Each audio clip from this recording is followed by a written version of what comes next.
প্রতিটি সম্পর্কই শুরু হয় এক অদ্ভুত আলো দিয়ে। মনে হয় এই মানুষটাই হয়তো জীবনের শেষ মানুষ, কিন্তু সময়ে যেতে যেতে সেই আলো ম্লান হয়ে যায়। দুইজন কাছের মানুষ দূরে সরে যায় এবং মন খুঁজতে থাকে নতুন কারোর স্পর্শ, নতুন কারোর উষ্ণতা। কিন্তু কেন? আজ আমরা সেই মনস্তাত্ত্বিক সত্যটাই খুঁজে দেখব। ভিডিওর শেষটা খুব গুরুত্বপূর্ণ যারা সম্পর্কের চাপে আছেন। প্রতিটি সম্পর্কই শুরু হয় এক অদ্ভুত আলো দিয়ে। এই মানুষটাই হয়তো জীবনের শেষ মানুষ। মস্তিষ্কে অক্সিটোসিন আর ডোপামিনের খেলা। আমরা মানুষটিকে দেখি যেমন দেখতে চাই। এই পর্যায়ে কয়েক মাস থেকে 2 বছর। তারপর বাস্তবতা ফিরে আসে এবং আমরা পুরো মানুষটিকে দেখি।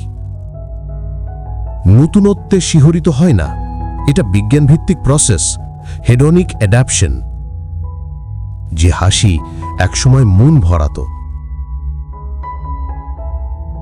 সব সাধারণ হয়ে যায়। মনে হয় আগের মতো নেই।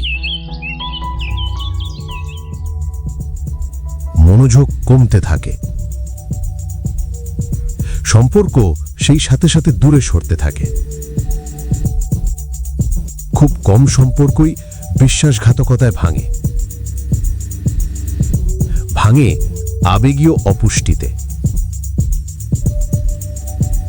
কথা কমে যায়, ভুল বাড়ে, কেউ কাউকে শুনতে চায় না। একসময়ের সতেজ মন শুষ্ক হয়ে ওঠে। একাকী মন বাইরে উঁকিঝুঁকি মারে, নতুন উষ্ণতার খোঁজে।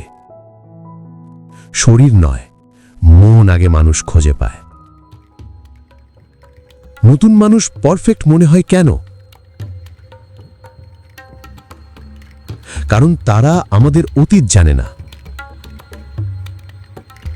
আমাদের ব্যর্থতা দেখেনি,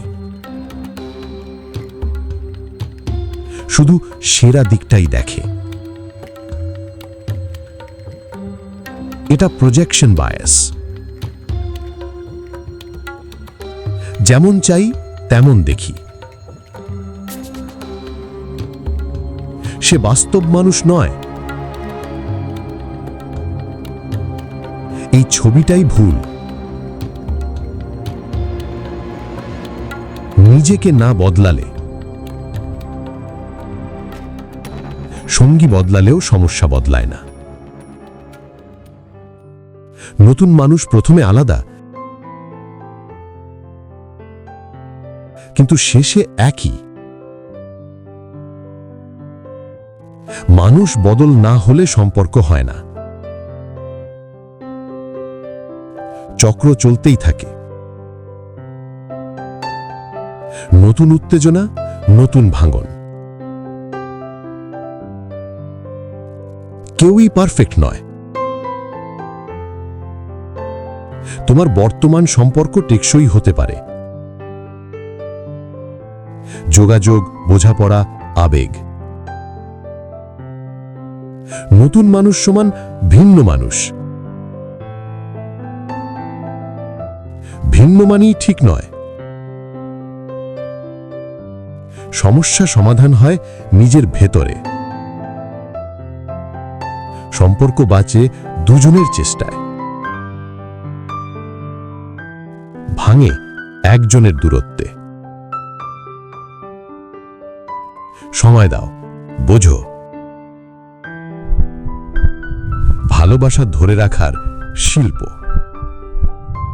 সম্পর্কে নতুন মানুষ নয়, নতুন চেষ্টা, নতুন বোঝাপড়া আর নতুন মনই সবচেয়ে বেশি প্রয়োজন। যদি পালাতে চাও, সমস্যা তোমার সঙ্গে যাবে, আর যদি মুখোমুখি হও, সম্পর্কটাও তোমার সঙ্গে এগোবে। ভালোবাসা টেকে পারফেক্ট মানুষ খুঁজে নয়, দুইজন ইমপারফেক্ট মানুষের একসঙ্গে বেড়ে ওঠার ইচ্ছেতে। শেষ পর্যন্ত নির্বাচন তোমারই।